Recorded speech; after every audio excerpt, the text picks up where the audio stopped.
March 2020, paper 1, variant 2. Very interesting, very challenging, and very technical question. Actually, question of A levels. A person of mass 80 kilogram stands on an accurate bathroom scales. Bathroom scales means एक measuring weighing machine spring balance placed on the floor of an elevator. Right एक आप इस तरह समझ लें कि आप एक लिफ्ट में एक स्प्रिंग बैलेंस मशीन को लेकर चले गए हैं और बजाय आपने लिफ्ट के सरफेस के ऊपर खड़े हो आपने वेइंग मशीन रखा, वेइंग मशीन के ऊपर आप खड़े हो गए. At a certain instant the bathroom scales read 58 kilogram. Which row could give you the person's direction of motion and type of motion? Type of motion के बारे में बात की जाए और डायरेक्शन क्या है उसकी बता जाए. एक चीज जो एक बहुत इम्पोर्टेंट है कि मास कभी चेंज नहीं होता, लेकिन यहाँ पे मास यहाँ पे डिफरेंट है. तो इसका जवाब ये है कि ये एक अपेरेंट मास है और बेसिकली स्प्रिंग बैलेंस जो है वो वेट मेजर करती है, मास नहीं. वो दिखाते वो किलोग्राम में ही है लिखा हुआ, राइट, कमर्शियल यूज करिए, लेकिन वो एक्चुअली वेट मेजर कर रही है.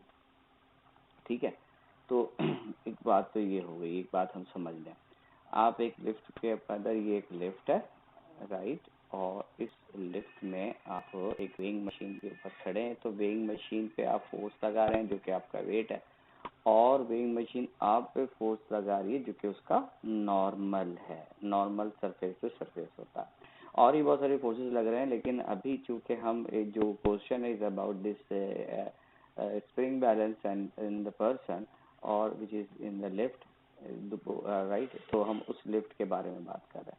तो एलिवेटर रिलेटेड प्रॉब्लम में ये है कि एक नेट है वो किसके बराबर है. कोई भी नेट फोर्स हो, राइट, है, वेट है और ये नॉर्मल है, दोनों अपोजिट है, इनका डिफरेंस हो गया W माइनस N. ठीक है, तो F equals ma, W equals mg minus n. यहाँ से आपने n की वैल्यू निकाली m bracket g minus a, right. अच्छा जी, अब हम आगे चलते हैं. अगर इसमें हो ए जीरो कब हो सकता है, जब बॉडी रेस्ट में हो या स्पीड कांस्टेंट हो. तो उस वक्त जो नॉर्मल होगा वो mg के बराबर होगा. मीन्स इस पे कोई वेट नहीं लगेगी और ये जो मास है वो 60 किलोग्राम ही शो.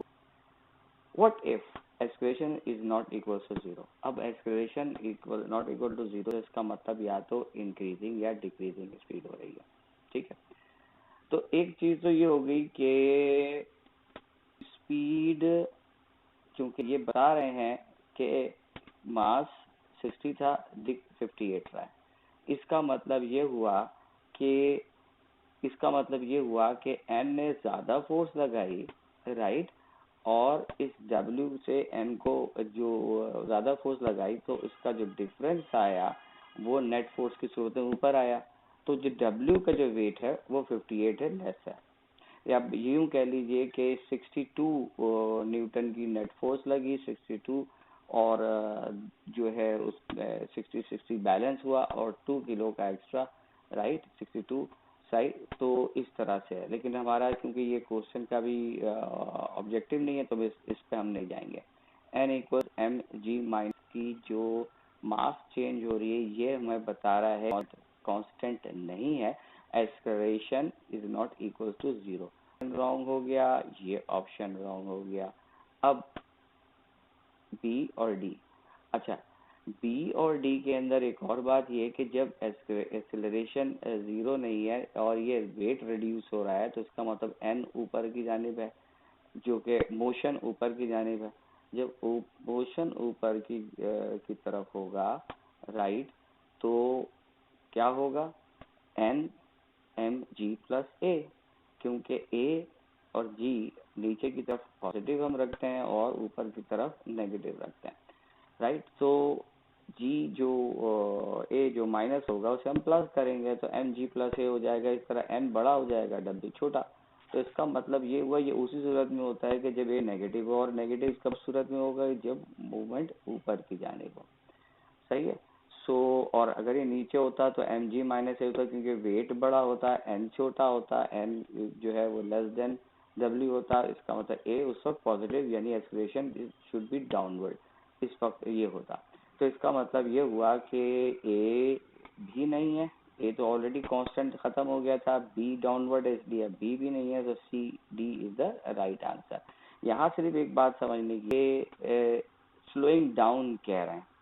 स्लोइंग डाउन का मतलब क्या हुआ कि नेगेटिव है, तो नेगेटिव का मतलब डीसेलेरेशन, एक्सेलरेशन जो है वो डीसेलेरेट कर रहा है, और डीसेलेरेट उसी वक्त होता है जब स्पीड स्लो होती है। ठीक, तो ये क्वेश्चन